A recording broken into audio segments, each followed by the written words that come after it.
మొత్తం చిన్న ప్రార్థన చేయండి అమ్మగారు. ప్రార్థన చేసుకుందాం. కృపా కనికరములు కలిగిన గొప్ప తండ్రి, పరిశుద్ధాత్మ డాడీ, నీ పాదాలు పట్టుకుంటూ ఉన్నాం. ఇదే కాల సమయంలో నిన్ను స్తుతిస్తూ ఉన్నాం, ఆరాధిస్తున్నాం నా తండ్రి. అయా ప్రభా, చదివిన లేఖన భాగాన్ని బట్టి నీకు స్తోత్రాలు తండ్రి. ఆ లేఖనాల ద్వారా నాయన మీరు మాతో మాట్లాడండి. అయా నీ దాసుని మీరు ఆత్మతో అభిషేకించండి తండ్రి. డాడీ నీకు వందనాలు చెల్లిస్తూ ఉన్నాను. ప్రతి మాట మా హృదయాలలో ఫలింపజేయండి యేసయ్యా. నీ వాక్యము నాయన సత్యమైనటువంటిది అయా, జీవముంది నీ వాక్యంలో, రెండంచులు గల ఖడ్గము తండ్రి యేసయ్యా. అయా మరి నీ జనన దినాన్ని గురించి ప్రభు అయా మేము క్రిస్మస్ జరుపుకుంటుండగా లేఖనాల ద్వారా నాయన అయా మరి అన్ని విషయాలలో నా తండ్రి మీరే సహాయం చేసి మాతో మాట్లాడమని యేసు నామములో నాము తండ్రి, ఆమేన్. ఇది ప్రార్థించిన వారికి తెలియజేస్తున్నా. మరి సమయంలో దైవజనులు మరి ఆశీర్వాదం గారు ఉన్నారు. వారి యొక్క 5 నిమిషాలు మన మీటింగ్స్ ముగించాలి. మరి దైవజనులు మరి మనకి వారు కూడా అందుబాటులో ఉంటే వారికి కూడా సమయాన్ని ఇద్దాం. అందరూ కూడా వాడబడాలని మా ఆశ కనుక ప్రతి ఒక్కరు కూడా సమయం ఇద్దాం. వెనక ఉన్న దైవజనులు చూసుకుని మీ అయ్యగారు మీరు సమయాన్ని మాత్రం జ్ఞాపకం చేసుకోండి, ఏమనుకోవద్దు. ప్రతిరోజు కాదు, ఇది అందరికి ఇవ్వాలని ఆశ. కాబట్టి సమయాన్ని గుర్తించి మాత్రం మీరు ఓకే ఓకే ఓకే తప్పనిసరిగా దేవుని పరిశుద్ధమైన మరి అతి పవిత్రమైన గొప్ప నామానికి మహిమ కలుగును గాక. అందరూ మైక్ టాప్ లో పెట్టుకోమానండి, వచ్చేస్తుంది. ఈ రోజున మరి జూమ్ కాల్ ద్వారా అందరము కలిసి ఈ ఉదయకాల సమయంలో యేసు ప్రభు యొక్క జన్మదినాన్ని జ్ఞాపకం చేసుకుంటూ హృదయపూర్వకంగా ఆయన ఆరాధించడానికి, స్తుతించడానికి మనందరం ఒక వేదికగా, ఒక ప్లాట్ఫారం గా కూడుకొని ప్రభుని స్తుతించడానికి మరి దేవుడిచ్చిన గొప్ప భాగ్యాన్ని బట్టి దేవుని నామానికి మహిమ కలుగును గాక. ఆమేన్. హల్లెలూయా. అందరూ కూడా ఒకసారి happy happy Christmas, merry Christmas. అందరికీ వందనాలు. సంబంధించినటువంటి అధ్యక్షుడికి నుండి చక్కగా కార్యక్రమం బట్టి, అలాగే సంజయ్ గారిని బట్టి, అలాగే గ్రూప్ లో ఉన్నటువంటి దైవజనులకి అలాగే అందరూ కూడా దయచేసి మ్యూట్ లో పెట్టుకోండి. అందరూ మ్యూట్ లో పెట్టుకోండి అమ్మా, దయచేసి సౌండ్స్ వస్తున్నాయి. మరి ఈ సమయంలో నేను కొన్ని గ్రీటింగ్స్ మీకు తెలియచేయాలని నేను ఆలోచన కలిగి ఉన్నా. ఏమిటి అంటే, మరి చదవబడినటువంటి లేఖన భాగాల్లో లోక సువార్తలో అందరికీ సంతోషకరమైన సువర్తమానము అనే వాక్యము మరి చదువుకున్నాం మనం. అందరికీ మరి శుభవార్త అంటే న్యూస్ మాట. అంటే న్యూస్ అనే పదంలో 4 పదాలు మనకు కనిపిస్తాయి. ఎన్నో అంటే నార్త్, సౌత్, మరి ఈస్ట్, వెస్ట్ అనే 4 భాషల్లో 4 పదాలు మనకు కనిపిస్తాయి. అంటే ప్రపంచ నలుమూలలో కూడా గొప్ప స్వార్థమానము మరి యేసు ప్రభు పుట్టిన దినాన్ని జ్ఞాపకం చేసుకోవడానికి దేవుడు ఏర్పాటు చేసినటువంటి ఒక గొప్ప మహోన్నతమైన మరి నెల లేదా మరి ఆ యొక్క రోజున ఈ క్రిస్మస్ అని మనం జరుపుకుంటా ఉన్నాం. అయితే ఈ రోజున గ్రూప్ లో ఉన్నటువంటి అందరికి కూడా ఒక చిన్న సందేశము, లేదా ప్రపంచానికి ఈ యొక్క జూమ్ కాల్ ద్వారా వింటున్న ప్రతి ఒక్కరికి కూడా ఒక చిన్న సందేశం నేను మీకు తెలియజేయాలని ఆలోచన కలిగి ఉన్నా. ఏమిటి అంటే, పరిశుద్ధ గ్రంథమైన బైబిల్లో 4 పుట్టుకల గురించి సవివరంగా దేవుడు రాయించాడండి. 4 పుట్టుకలు. ఈ 4 కూడా చాలా చాలా అమూల్యమైనవి, ఎవరు కూడా మరి చేయలేనటువంటి మాట అండి. 4 పుట్టుకల గురించి బైబిల్లో రాయబడ్డది. అది మొదటి పుట్టుక ఏంటంటే, ఆది మానవుడైనటువంటి ఆదామును దేవాది దేవుడు నేల మట్టితో నరుని నిర్మించాడు. నరుని నిర్మించి ఆ మట్టి తీసి బొమ్మ చేసి బొమ్మకు జీవాత్మను ఊదగా నరుడు జీవాత్మాయను అనే బైబిల్ గ్రంథంలో మనకు కనబడుతుంది. అది మొదటి పుట్టుక.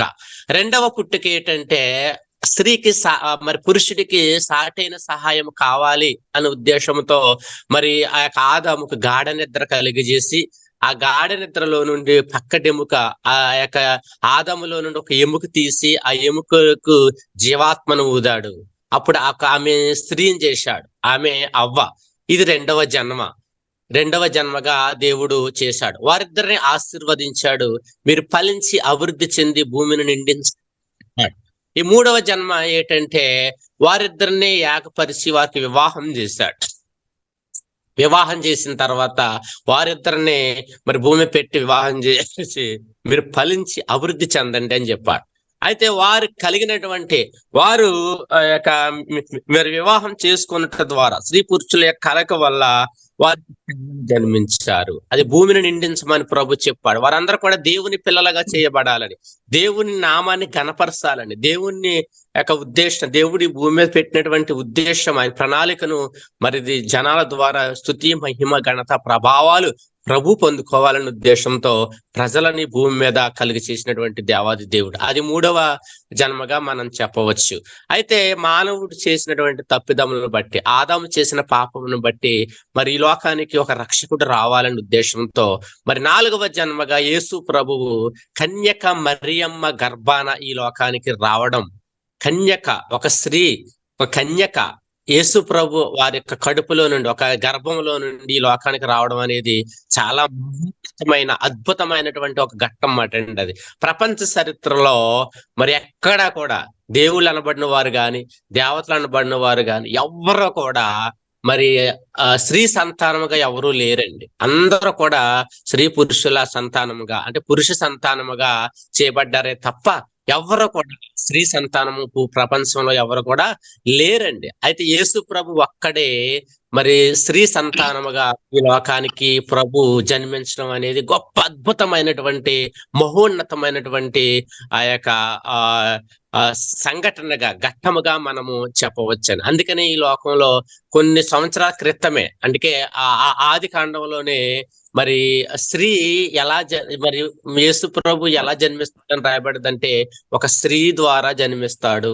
అని రాయబడ్డది. అది ప్రవసనం అండి. ప్రవసనం ఆదాము చేసిన తప్పిదాన్ని బట్టే అప్పుడే స్త్రీ జన్మము, స్త్రీ ద్వారా ఒక మనుష్యుడు, ఒక దేవుడు జన్మిస్తాడు అని అక్కడ రాయబడ్డది. దేవుని స్తోత్రం, హల్లెలూయా. ఈ రోజున ప్రపంచ చరిత్రలో మరియమ్మ గురించి చెప్పుకోలేనటువంటి వారు ఎవరు కూడా ఉండరండి. ఎందుకంటే మరియమ్మ గర్భాన యేసు ప్రభు లోకంలో జన్మించాలి అనే పూర్వకాలంలోనే, ఆదాము కాలంలోనే దేవుని యొక్క ప్రణాళిక, దేవుని యొక్క ఉద్దేశము బయలుపరచబడ్డది. కాబట్టి ఈ రోజున ఈ షార్ట్ మెసేజ్ ద్వారా నేను మీకు తెలియజేసినటువంటి విషయం ఏమిటంటే పరిశుద్ధ గ్రంథమైన బైబిల్లో 4 ప్రాముఖ్యమైన పుట్టుకల గురించి చక్కగా వ్రాయబడ్డది. ఒకటి, ఆది మానవుడు అయినటువంటి ఆదాము దేవుడు యొక్క చేతి ద్వారా తన పోలిక చొప్పున నిర్మించబడ్డాడు. ఆ పోలికలో నిర్మించబడ్డటువంటి మానవుడిని దేవుడు సాటైన సహాయం కావాలని స్త్రీని చేశాడు. అది 2వ జన్మ. 3వ జన్మ పిల్లలు కలుగుట. ఈ భూలోకంలో దేవుని స్తుతించడానికి దేవుడు ఏర్పాటు చేసుకున్నటువంటి ప్రజలను దేవుడు ఏర్పాటు చేసుకున్నాడు. అది 3వ జన్మ. 4వ జన్మ ఏంటంటే ఆ ప్రజలందరినీ రక్షించడానికి యేసు ప్రభు స్త్రీ తప్పిదం చేసింది కాబట్టి స్త్రీ ద్వారానే రక్షకుడి లోకానికి రావాలి అనే యొక్క ప్రణాళికతో, దేవుని యొక్క ఉద్దేశంతో మరి స్త్రీ జన్మ ద్వారా, అంటే కన్యక గర్భాన ఈ లోకానికి యేసు ప్రభు జన్మించడం అనేది మహోన్నతమైన అద్భుతమైన విషయంగా మనము చెప్పవచ్చు. అలాగే మరొక చిన్న విషయాన్ని నేను చెప్పి ఈ యొక్క సందేశాన్ని ముగిస్తాను. అదేమిటి అంటే క్రీస్తు జన్మము లేదా క్రీస్తు యొక్క జన్మ ప్రపంచ చరిత్రను 2 భాగాలు చేసిందండి. క్రీస్తు జన్మము ప్రపంచ చరిత్రను 2 భాగాలు చేసింది. అదేమిటి అంటే క్రీస్తు పూర్వము, క్రీస్తు శకం అండి.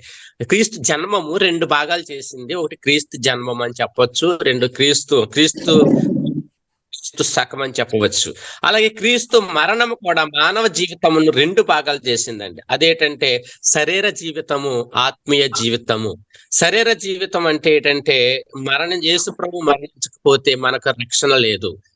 యేసుప్రభు మరణించకపోతే మనకు పాప క్షమాపణ లేదు. యేసుప్రభు మరణించాడు కాబట్టి మనకు ఆత్మీయ జీవితం అనేది ఒకటి ఏర్పడింది అనేది వాక్యం తెలియజేస్తా ఉంది. అలాగే క్రీస్తు జన్మము ప్రపంచానికి కేంద్ర బిందువు అయితే, క్రీస్తు మరణము విశ్వాస జీవితమునకు కేంద్ర బిందువు. శిలువ ద్వారా రక్షణ కలుగుతుంది. దేవుని స్తోత్రం, హల్లెలూయా. చూసారంటే యేసుప్రభు యొక్క జన్మము మానవ చరిత్రను 2 భాగాలు చేసింది. క్రీస్తు పూర్వము, క్రీస్తు శకము. అలాగే క్రీస్తు మరణము కూడా మానవ జీవితమును 2 భాగాలు చేసింది. ఒకటి క్రీస్తు యొక్క ఆత్మీయ జీవితము, శరీర జీవితము. అలాగే క్రీస్తు జన్మ ప్రపంచానికి కేంద్ర బిందువు అయితే, క్రీస్తు మరణము కూడా విశ్వాస జీవితమునకు కేంద్ర బిందువు అవుతూ ఉంది. దేవుని స్తోత్రం, హల్లెలూయా. అలాగే సంవత్సరానికి 12 నెలలండి. ఈ 12 నెలలో వాటిలో ఒక నెల క్రీస్తు జన్మదినం గురించి చెప్పాలి. మిగతా 11 నెలలో కూడా క్రీస్తు యొక్క 2వ రాకడ గురించి మనం బోధించాలి. ఎందుకంటే యేసు ప్రభు రావడం అనేది వాస్తవం. ఓ నెలంతా మనం ప్రకటిస్తా ఉన్నాం. అలాగే 11 నెలలో యేసుప్రభు రాబోతా ఉన్నాడు అని మనం చెప్పాలని. ఎలా చెప్పాలి అంటే, డిసెంబర్ నెలలో క్రీస్తు వచ్చాడు అనుకుని మిగతా 11 నెలల్లో కూడా యేసుప్రభు వస్తున్నాడు, సిద్ధపడదాం. 2వ రాకడలో ఎగరాలంటే, 2వ రాకడలో మనం ఎత్తబడాలి అంటే మనం సిద్ధపడాలి అని మనం చెప్పేవారుగా ఉంటే దేవుడు మనం దీవిస్తాడు, ఆశీర్వదిస్తాడు. ఈ క్రిస్మస్ నెలంతా ప్రభు వచ్చాడు, మనం ఇంకా తయారవ్వలేదు, మనం ఇంకా రెడీగా లేము, సిద్ధులతో నూనె పట్టుకుని సిద్ధంగా ఉండాలా అని మనం ఇతరులకు తెలియజేసేవారుగా ఉండాలని ఈ క్రీస్తు యొక్క జన్మదినాన్ని జ్ఞాపకం చేసుకుంటూ మీకు అందరికీ క్రిస్మస్ శుభాకాంక్షలు తెలియజేస్తూ ఈ మాటలు ముగిస్తున్నాను. దేవుడు మనం దీవించిన గాక. ఆమేన్. గారు చాలా చాలా వందనాలు. చాలా మంచి షార్ట్ మెసేజ్ లో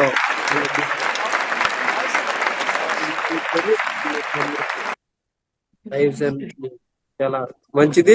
మరొక విషయాన్ని మనం జ్ఞాపకం చేసుకుందాం.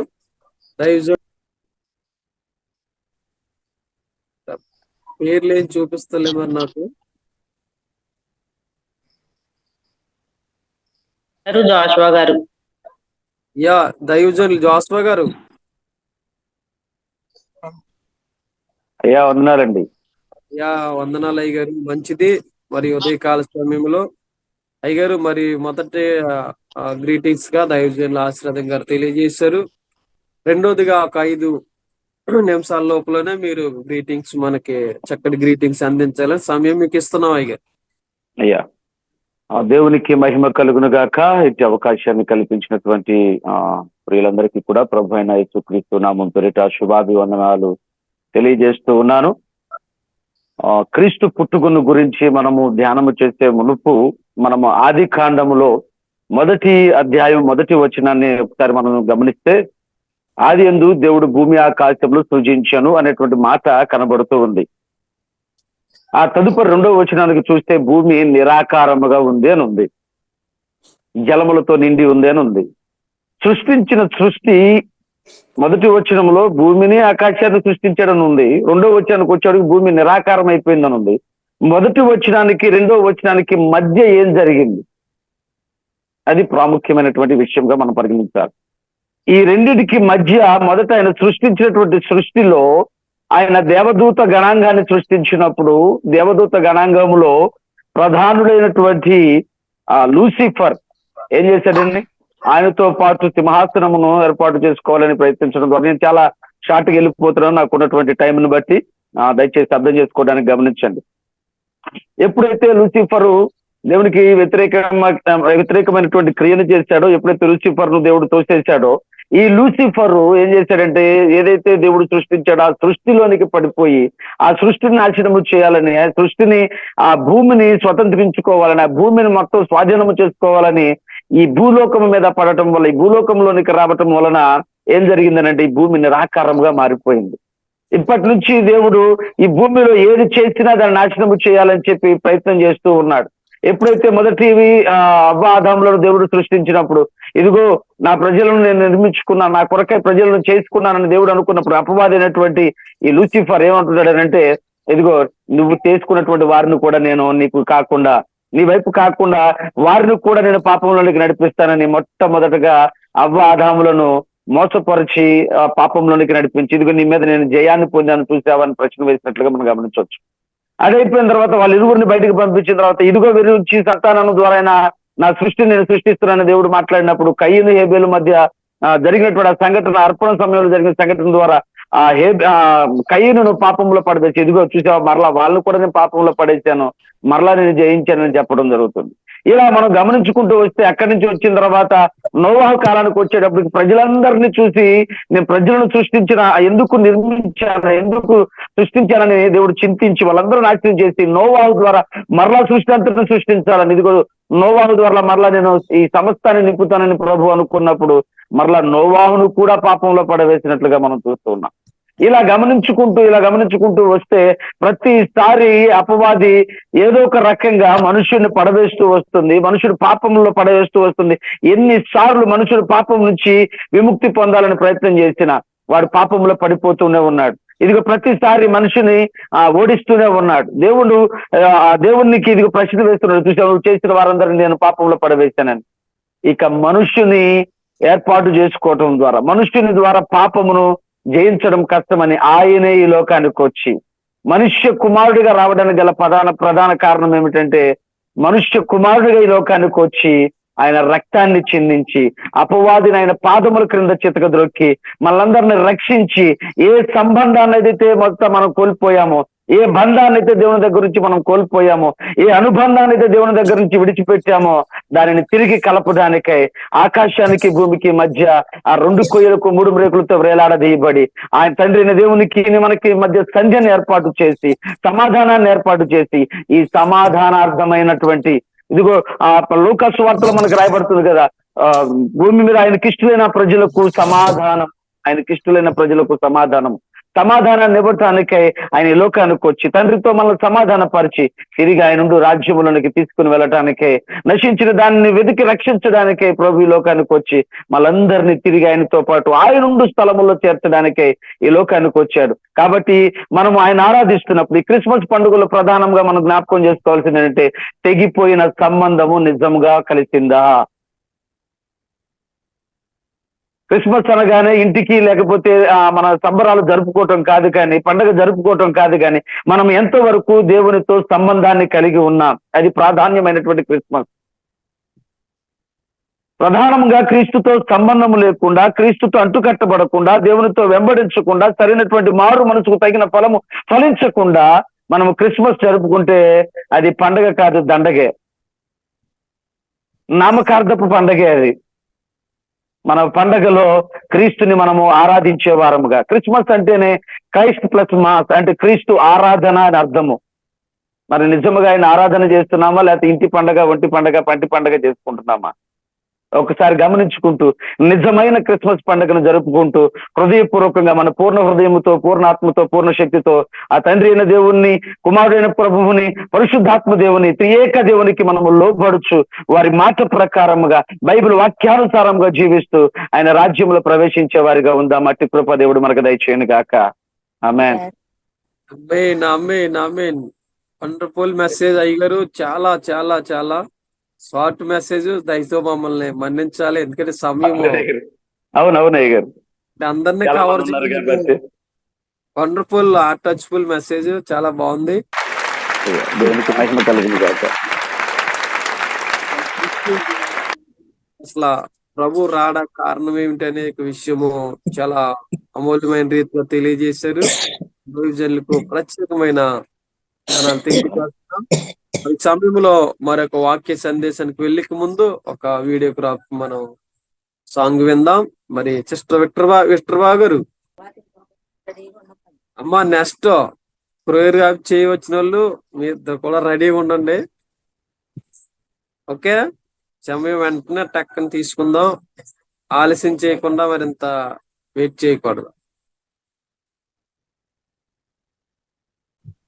అమ్మగారు ప్రైజ్లా వందనాలండి, వందనాలు పాట పాడండి అమ్మా. సరే సరే సరే. మా పల్లవి చరణ్ పాట పూర్తిగా పాడద్దు. ఓకే ఓకే సరే సరే.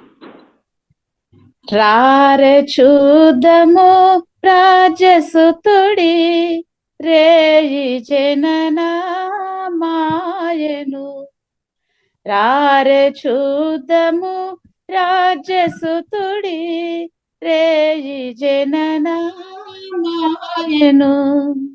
రాజులకు రాజు మెస్సయ్య, రాజులకు రాజు మెస్సయ్య, రాజితాంబగు తేజమదిగో, యారె చూద్దాము రాజ్యసుతుడి, రేయి జననమాయెను.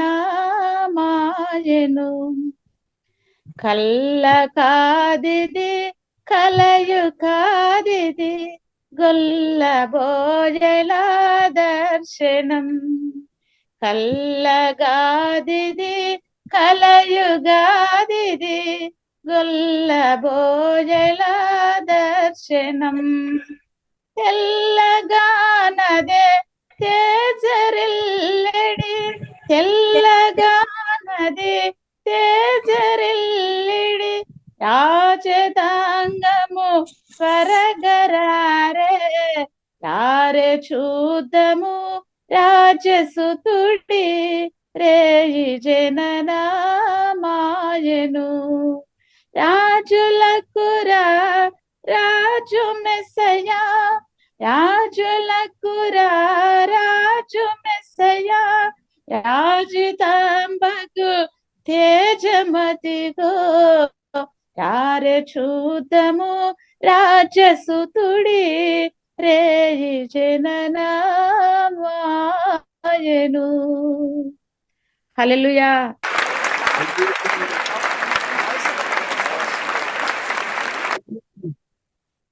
మంచిది.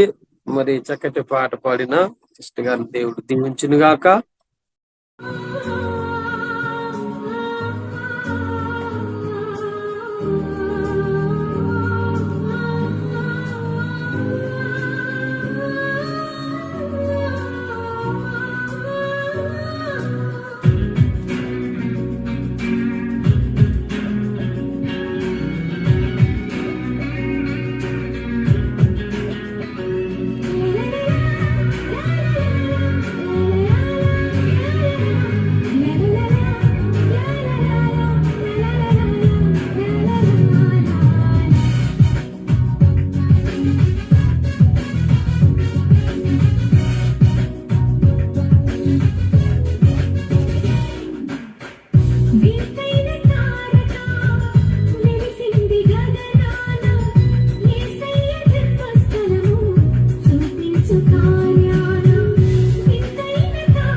నెక్స్ట్ పాట అండి.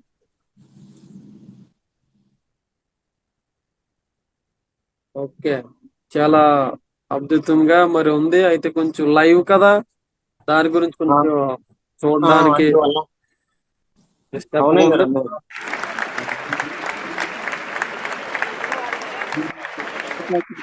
చేసిన తర్వాత ఒకసారి అప్లోడ్ చేయండి, వీలైతే గ్రూప్ లో ఉన్న వాళ్ళు చూస్తారు. అలాగండి మరొక అలాగండి. మరొక కొరియోగ్రఫీ. అమ్మ రెడీగా ఉన్నారా? ఓకే, చేయండి. ఏ పాట ఎట్టమంటారమ్మా? శుభవచనం పెట్టండి. శుభవచనం. శుభవచనం. Okay. Okay sir.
Okay, best, బాగా చేశారు.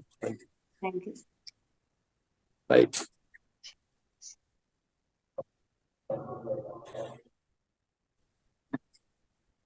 మంచిది. మరి సమయంలో బ్రదర్ చక్కటి దేవుడి వాక్యం నిమిత్తం మరి మిమిక్రీ చేసి ప్రభువుని కనపరచాలని ఇందాక నుంచి వెయిట్ చేస్తున్నారు. బ్రదర్ మరి సమయాన్ని మీకు ఇవ్వాలని ఆశపడుతున్నాం మేము. మీరు కూడా సమయాన్ని గుర్తించి మీరు చెప్పాలనుకున్నది కొద్ది షార్ట్ కట్ లో మాకు వివరించండి. మేము కూడా దాని ద్వారా ప్రభువుని కనపరుస్తాం. చాలా దూరం నుంచి చెల్లి సైకిల్ వేసుకొచ్చింది. అంటే చెల్లి అంత దూరం నుంచి సైకిల్ వేసుకుని ఎందుకు రావాలి ఇక్కడికి? బస్సులో ఏదో రావచ్చు కదా. ఎవరి కోసం వచ్చిందంట చెల్లి? మీరు కూడా ఎందుకు వచ్చారు? మీరు కూడా ఎస్ఐ కోసమే వచ్చారు కదా. చెప్పండి చెల్లి, మేము కూడా ఎస్ఐ కోసం వచ్చామని. చెల్లి మా వాళ్ళు కూడా ఎస్ఐ కోసం వచ్చారు చెల్లి. చెల్లి వాళ్ళెవరు? తమ్ముడా? ఏడి ఏడి ఎక్కడున్నాడు? ఏడి వెనకాల బ్లాక్ చెప్పా. అదే అదే ఏ పెద్ద పెద్ద తమ్ముడు ఉన్నాడు అక్కడ. నువ్వు పెద్ద తమ్ముడు తీసుకొచ్చా చిన్న తమ్ముడు తీసుకొచ్చావా? పెద్ద తమ్ముడేనా? అదే వెనకాల పెద్ద తమ్ముడు ఉన్నాడు. అందరికి హాయ్ చెప్పండి. అయ్యో అదే ఇట్లా వచ్చారు తమ్ముడు. హలో తమ్ముడు. హలో అన్నయ్య. బాగున్నావు తమ్ముడు? బాగున్నా అన్నయ్య. ఎంత బాగున్నావు తమ్ముడు? నీకంటే బాగున్నా అన్నయ్య. నాకంటే బాగున్నావా? తెల్లగా ఉన్నా అన్నయ్య. తెల్లగా ఉన్నావా? అంటే నన్ను నల్లగా ఉన్నావు అంటున్నావు తమ్ముడు. నేను చెప్తలేను అన్నయ్య. నువ్వే అన్నావు తమ్ముడు. తమ్ముడు అన్నయ్య, ఓకే, నీ పేరేంటి తమ్ముడు? నా పేరు అన్నయ్య. చెప్పు తమ్ముడు. చెవులు చెప్తావా? చెప్పు. చెవు తిరమాలి తమ్ముడు. పేరు చెప్పు. నా పేరు అన్నయ్య. నీ పేరు? రింకు అన్నయ్య. రింకు. డ్రింక్ అన్న వాడు ఎవడో మంకు అంటున్నాడు. అరే మక్కేంట్రా? అరే డ్రింకేనా? రింకీ అన్నయ్య. డ్రింకీనా? రింకీ. అరే అన్నయ్య వాడు ఎవడో డాంకీ అంటున్నాడు అన్నయ్య. అరే ఎవడో డాంకీ అన్నది? అరే ఏ పేరు తమ్ముడు? అర్థం కావట్లేదు తమ్ముడు. నా పేరు రింకీ. నీ పేరు? అరే ఎవడు డాంకీ అన్నాడు ఇక్కడ. ఎవడు తమ్ముడు? మళ్ళీ ఒకసారి చెప్తాడు. తమ్ముడు నా పేరు రింకీ. ఓకే, తమ్ముడు పేరు ఏంటిది? రింకీ. అరే డాంకీ అన్నవాడు చెవులు రెండు పైకి కడతాను రై. రింకీ. ఓకే రింకీ అన్నయ్య. రింకీ అన్నయ్య బాగున్నావా? నేను బాగున్నా అన్నయ్య. చెల్లి నువ్వు బాగున్నావా? ఎంత బాగున్నావు చెల్లి? చెల్లి సరే, ఈ రోజు తమ్ముడిని ఇక్కడికి ఎందుకు తీసుకొచ్చావు చెల్లి? అన్నయ్య అందరి ముందు ఒక క్వశ్చన్ అడిగా అన్నయ్య. ఏంటిది? ఎందుకు వచ్చారు ఇక్కడికి అని. అవును, వీళ్ళందరూ ఎందుకు వచ్చారంటే మధ్యాహ్నము కోడి మాంసము బిర్యానీ పెడుతున్నారని వచ్చారు. ఏరా మధ్యాహ్నం బిర్యానీ చికెన్ పెడుతున్నారు వచ్చారా? లేదు లేదు తమ్ముడు, మా వాళ్ళు లేదు లేదు లేదు చెల్లి, మా వాళ్ళు ఎందుకు రాలేదు. ఏసై దగ్గరికి వచ్చారు. మంచి మంచి కథలు నేర్చుకుందామని, పాటలు నేర్చుకుందామని, స్టోరీస్ విందామని, మీలాంటి చిక్కు చిక్కు చెల్లిని చిక్కు చిక్కు తమ్ముడిని చూద్దామని వచ్చారు. అవునా? అవును అవునా ఫ్రెండ్స్? మీరు ఏసీ కోసం వచ్చారా? నేనైతే ఏసీ కోసం రాలేదన్నయ్య. మధ్యాహ్నం భోజనం పెడుతున్నారని వచ్చాను. మధ్యాహ్నం భోజనం? అది తమ్ముడు అలా రాకూడదు. చికెన్ కర్రీ బాగుందన్నయ్య. చికెన్ కర్రీ బాగుంది. 2 లెగ్ పీసులు వచ్చాయన్నయ్య. లెగ్ పీసులు వచ్చా? అబ్బా తమ్ముడు మరి చికెన్ బాగున్నా ఏ బాగున్నా ముందు మనం ఏసీ దగ్గరికి రావాలి కదా. అదేనయ్యా మా చాక్లెట్ వచ్చింది. మా చాక్లెట్ వచ్చి ఇది ఏసీ గురించి చెప్తారు రండి అని పిలిచిందనయ్య. చెల్లి తమ్ముడికి ఏం చెప్పావు నువ్వు? ఏసీ కోసం చెప్పావా? మరి ఏసీ దగ్గరికి మరి తమ్ముడు ఏమో నువ్వు ఏసీ దగ్గరికి రమ్మని చెప్తే చికెన్ కోసం వచ్చానని చెప్తున్నాడు. అన్ని చెడగొట్టేసాడు. అదే అన్నయ్య రెండింటికి రా చికెన్ పెడతారని చెప్పింది. చెల్లి వాడి దగ్గర చెప్తావా?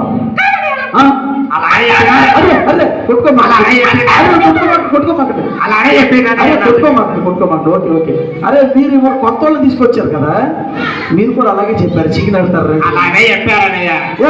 అలాగే చెప్పారు. అలాగే చెప్పారు కొత్త వాళ్ళకి. మరి ఏమని చెప్పారు?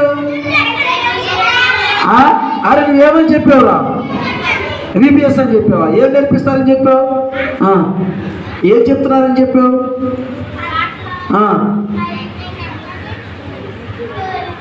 Very good. అడుగు చూడు, మా వాడు కొత్త వాళ్ళని ఇద్దరు తీసుకొచ్చాడు. VBS జరుగుతుంది, పాటలు నేర్పిస్తాడు. VBS అంటే ఏందన్నయ్య? అరే VBS అంటే నేను చెప్తాను. Vijayawada bus station. అబ్బో విజయవాడ బస్ స్టేషన్ VBS అంటే అది కాదు కాదు కాదు తమ్ముడు, నేను చెప్తానయ్యా. చెప్తాము. Visakhapatnam bus station. అదే కాదు కాదు ఎవరికి చెప్పరా? ఎలా నాన్న ఏదో అన్న మాస్క్ తీసి చెప్పు. మాస్క్ తీసి చెప్పరా? మాస్క్ తీవా? చెప్పు. వెకేషన్ బైబిల్ స్కూల్ అంట తమ్ముడు. వెకేషన్ బైబిల్ స్కూలా? అంటే ఇక్కడ ఏమేమి ఉంటాయన్నయ్య? ఇక్కడ చక్కగా పాటలు నేర్పిస్తారు, కథలు నేర్పిస్తారు, వాక్యాలు నేర్పిస్తారు, యేసయ్య గురించి చెప్తారు, మంచి మంచి మాటలు. చెల్లి నువ్వు నా వెనకరా, మాకే భయం వేస్తుంది నాకు. మంచి మంచి కథలు చెప్తారు, మంచి మంచి ఆటలు ఆడిస్తారు, ఇంకా బోల్డన్ని విషయాలు నేర్పిస్తారు. మరి నువ్వు అందుకేనా మధ్యాహ్నం ఉదయం వచ్చిన దగ్గర నుంచి అన్ని నేర్చుకున్నావు కదా? అవునండి, నేను కూడా చాలా విషయాలు నేర్చుకున్నాను. చాలా విషయాలు నేర్చుకున్నావు. దగ్గర మన పాపలు మనం ఒప్పుకోవాలి కదా అన్నయ్య. అవును, మరి నువ్వు ఒప్పుకున్నావా? లేదన్నయ్య. మరి ఏ తమ్ముడు ఎప్పుడు ఒప్పుకోవచ్చా అన్నయ్య? ఎప్పుడైనా నువ్వు ఒప్పుకోవచ్చు. యేసయ్య దగ్గర మనం వచ్చినప్పుడు యేసయ్య దగ్గర మన పాపాలు ఒప్పుకుంటే యేసయ్య మనల్ని క్షమిస్తాడు. పాపాలంటే ఏంటన్నయ్య? మనం అబద్ధాలన్నా, దొంగతనాలు చేసినా, ఎవరినన్నా కొట్టినా, లేదా కాగితాలు పడేసినా, బొబ్బులిక్కలు తిని అంటించినా, ఇలాంటివన్నీ మనం యేసయ్య దగ్గర ఒప్పుకోవచ్చు. అవునా అన్నయ్య? అయితే నేను ఒప్పుకుంటానన్నయ్య. యేసయ్య దగ్గర నాకు ప్రార్థన నేర్పిస్తావన్నయ్య? అరే మీరందరూ ప్రార్థన చేసుకుంటున్నారా యేసయ్య దగ్గర? నిజంగా యేసయ్య దగ్గర మీ పాపాలు ఒప్పుకుంటున్నారా? చెల్లి నీ తమ్ముడికి యేసయ్య దగ్గర పాపాలు ఒప్పుకోవాలని చెప్తున్నావా? అటు ఇప్పుడు చెప్పలేదా? అరే ఇన్ని రోజుల నుంచి సండే స్కూల్కి వస్తున్నావు, నిన్న వచ్చావు, ఇవాళ వచ్చావు, ప్రతి సండే వస్తున్నావు, అయినా తమ్ముడికి చెప్పలేదు నువ్వు? కొట్టడు, నువ్వు కొట్టవాలి. ఆడు కొట్టినా నువ్వు యేసయ్య ప్రేమను చూపించి కొట్టకుండా చెప్పాలి. ఓకేనా? పిల్లలు మీరేం చేస్తారు మరి? ఇంటికి వెళ్ళిన తర్వాత చెప్పింది మర్చిపోతారా? ఇంటి దగ్గర వాళ్ళకి చెప్తారా? మరి వాళ్ళు కూడా చర్చికి తీసుకుని వస్తారా? నిజంగా యేసయ్య గురించి చెప్తారా మీరు? మా వాళ్ళు కూడా ఈ రోజు నుంచి వాళ్ళు విన్నది ప్రతిదీ చెప్తారు చెల్లి. ఓకేనా చెల్లి? ఎంతకి నేను అడగడం మర్చిపోయాను, మీది ఏ ఊరు చెల్లి? మాదన్నయ్య. తమ్ముడు మీరే? మాది తమ్ముడు. అరే తమ్ముడు పడిపోతా తమ్ముడు. చాలా దూరం అన్నయ్య. చాలా దూరమా? ఏ ఊరు తమ్ముడు? అరే చాలా దూరం. అరే ఎంత దూరం తమ్ముడు? సరే ఎంత దూరమో సరే అది చెప్తాం. ఊరు పేరు చెప్తాము. మా ఊరు పేరు అన్నయ్య మల్లడుగు అన్నయ్య. మల్లడుగు. మల్లడుగా? అదే మళ్ళీ అడుగుతున్నాను తమ్ముడు, అందుకే నేను చెప్పు. మా ఊరు పేరు మల్లడగనయ్య. అదే మళ్ళీ అడుగుతున్నాను తమ్ముడు, చెప్పు తమ్ముడు ఊరు పేరేంటి? ఇంటికేమన్నా పిలుచుకొచ్చావు VBS కానీ? అరే అరే చెప్పాను అసలు. ఏంటండి తమ్ముడు? మా ఊరు పేరు మల్లడగనయ్య. ఓహో మీ ఊరు పేరే మల్లడుగా? మంచిది. ఎంతకి మీరందరూ స్కూల్కి వెళ్తున్నారా? వెళ్తున్నారా? చెల్లి నువ్వు కూడా వెళ్తున్నావు స్కూల్కి? మా స్కూల్ కూడా వేరే ఊర్లో ఉంటది అన్నయ్య. ఏ స్కూలు? నువ్వు నాకినపల్లె. ఏంటది? నువ్వు నాకినపల్లె అన్నయ్య. నువ్వు నాకినపల్లె? నువ్వు నాకిన పల్లె. అవునన్నయ్య. అరే రే రే. సరే ఇంతకు ఏ క్లాస్ చదువుతున్నారు? నేనన్నయ్య పెద్ద క్లాస్ అన్నయ్య. పెద్ద క్లాస్. అరే తమ్ముడు ఏదో పెద్ద క్లాస్ చదువుతున్నాడు, సైలెంట్ గా ఉన్నాడు. ఏ క్లాసు? సెకండ్ క్లాస్ అన్నయ్య. ఏ క్లాస్ తమ్ముడు? సెకండ్ క్లాస్ అన్నయ్య. సెకండ్ క్లాసా? అరే ఎవరాళ్ళు కిరీటాలు చెప్పేస్తున్నారు అన్నయ్య? నాకు కిరీటం ఇవ్వలేదన్నయ్య. అరే నీకు కిరీటం ఇవ్వలేదా? అరే తమ్ముడికి చెల్లికి కిరీటాలు ఉన్నాయా ఇంకా? ఎవరి దగ్గర ఉన్నాయి? నేను వెళ్ళిపోతానని నాకు కిరీటం ఇవ్వలేదన్నయ్య. అరే తమ్ముడు కిరీటం తీసుకొస్తున్నాను నీకోసం. రా తమ్ముడు. వెళ్ళేటప్పుడు ఇస్తారా అన్నయ్య? ఇస్తాం. ఇదిగో మరి వచ్చేసారన్నయ్య. అమ్మాయి తాళ్ళు లేకపోతే తమ్ముడికి చెల్లికి ఎట్ట కట్టనమ్మా నేను. ఉట్టి తీసుకొచ్చి చేతిలో పెడతారు. అన్నయ్య నాకు ప్రార్థన నేర్పి అన్నయ్య. ప్రార్థన నేర్పించిన? సరే అందరూ కళ్ళు మూసుకొని తమ్ముడితో పాటు మనం కూడా ప్రార్థన నేర్చుకుందాం. చెల్లి కళ్ళు మూసు, తమ్ముడు నువ్వు కూడా కళ్ళు మూసుకోవాలి. తలకాయ కిందకు వచ్చాలి. అందరూ తలలు కిందకు వచ్చి కళ్ళు మూసుకోవాలి, మోకరించాలి. ఇంకా కళ్ళు తెరిచి చూస్తున్నారు.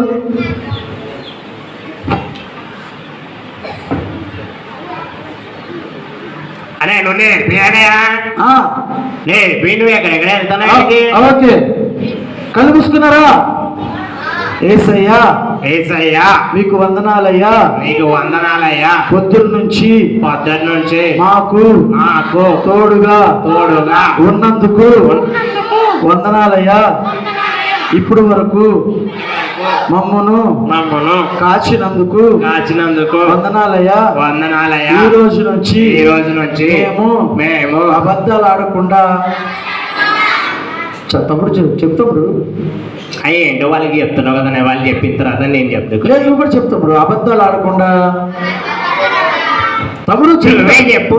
అరే నువ్వే చెప్పు. ఇద్దరు చెప్పాలి. అరే అరే అదిగో చెల్లి అలా కొట్టుకోకూడదు. ఒకళ్ళు చక్కగా ప్రేమించుకోవాలి. ఓకే చక్కగా. ఓకే ఏసయ్యా నేను కాదు తమ్ముడు, నేను అనాలి. సరే నేను పాపినయ్యా. అరే మనందరం పాపులుగా వేచాము తమ్ముడు. మళ్ళీ చేయకు. ఏసయ్యా. అరే అందరూ కళ్ళు పోయావా? కళ్ళు చెప్తారు. నేను పాపినయ్యా. పాపిని కాదయ్యా. అరే నేను పాపిని కాదు కదనయ్యా. నువ్వు పాపివే తమ్ముడు. ఎందుకంటే మనము తెలిసి తెలియక ఎప్పుడైనా సరే అబద్ధాలు చెప్పుకుంటాము. అది పాపమేగా. అవుననే. మరి అక్కతో గొడవ పడుతున్నావు కదా, అది పాపమే. సరే అమ్మ నాన్నలు చెప్పిన మాట వినకుండా ఒక్కోసారి అమ్మ నాన్నకి ఎదురు చెప్తాం, అది పాపమే కదా. సరే ఒకసారి మరి మనం చేసిన పాపాలు వేసే దగ్గర ఒప్పుకుందామా? సరే ఏసయ్యా నేను పాపిని. చాక్లెట్ పాపి. అరే చాక్లెట్ ఒకటే కాదు కదా, నువ్వు కూడా అదిగో. సరే ఏసయ్యా నేను పాపిని. వీళ్ళందరూ పాపులు. వాళ్ళందరూ పాపులే, నువ్వు కూడా పాపులని ఒప్పుకో. సరే ఓకే ఏసయ్యా నేను పాపిని. జోషల్ల పాపి. నేను పాపినే తమ్ముడు. నువ్వు పాపివి. అవును నేను పాపినే. పెద్ద పాపివి. అవును పాపినే.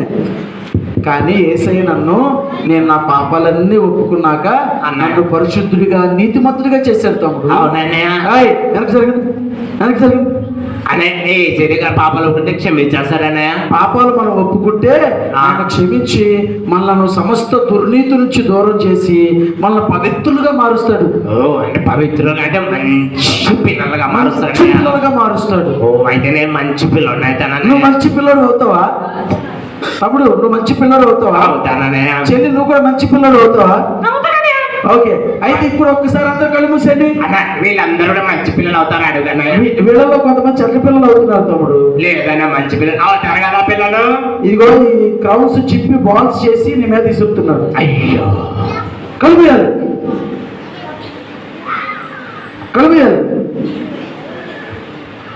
తమ్ముడు ఇప్పుడు చక్కగా అందరూ కళ్ళు మూసుకున్నాము. మన మధ్య ఉన్న పాస్టర్ గారు ప్రార్థన చేస్తారు.